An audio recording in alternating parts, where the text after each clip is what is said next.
Today we will start Bhagavad Gita as it is sessions. It is regarding the Karma Yoga, page number 157 as per my Bhagavad Gita, and this is the text 11, 3.11. So I want to share some knowledge by reading Bhagavad Gita, and it will help you to learn some new things. This is the Karma Yoga related topic. Here it is written, Devan vavayate nena te deva vavayantu va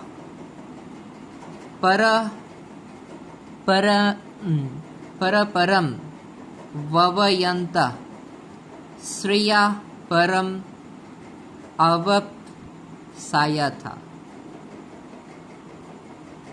So the demigods, being pleased by sacrifices, will also please you, and thus by cooperation between men and demigods, prosperity will reign for all.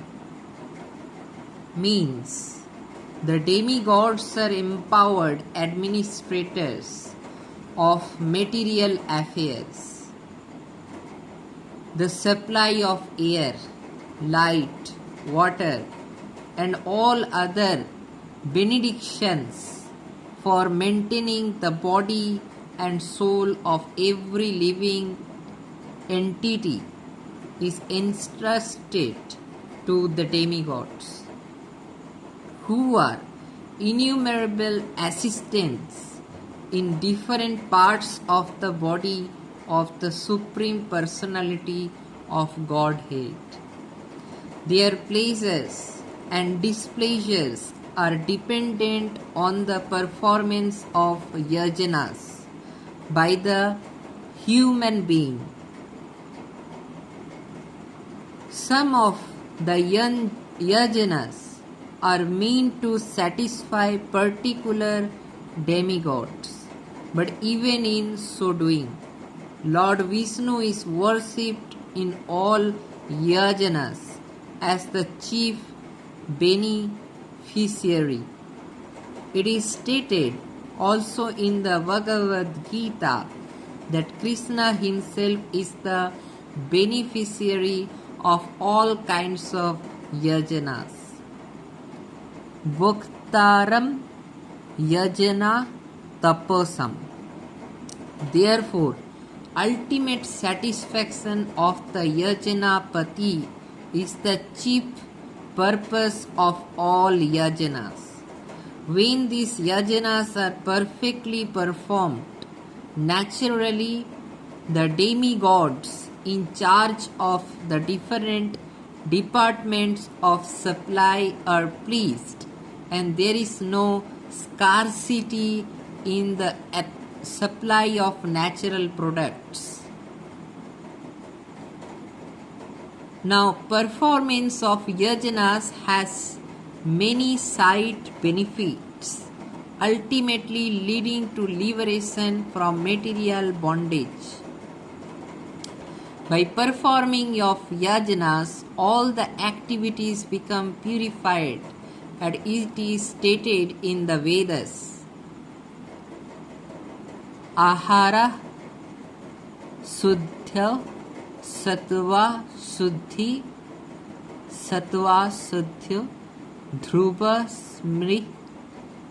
Smriti Lambhe. So here Sarva Granthinam Vipra Moksha, by performance of yajana, once eatables becomes sanctified, and by eating sanctified foodstuffs, one's very existence becomes purified. By the purification of existence, finer tissues in the memory become sanctified. And when memory is sanctified, one can think of the path of liberation, and all these combined together lead to Krishna consciousness, the great necessity of present day society. I hope you will learn something from this reading of Karma Yoga. This is 3.12 Bhagavad Gita as it is. Thanks for watching this video. Like and subscribe. Thanks for watching.